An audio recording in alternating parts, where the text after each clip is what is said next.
Карыпбеков дүйнөнүн эң бийик чокусун багындырды. Кыргызстан! Ура!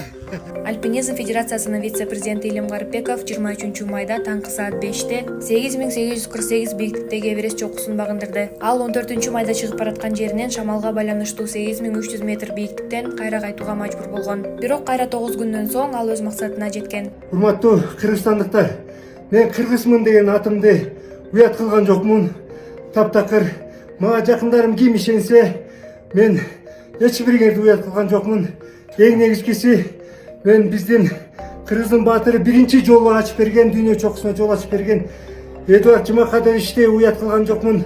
Жана андан кийин экинчи жол чыккан Кадыр акемди уят кылган жокмун. Аябай жанагы орусча айтканда арнамыстуу, достойно чыгып барып келдим, Кудай буйрса.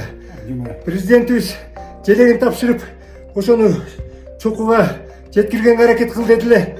Президентибиз да уят кылган жок.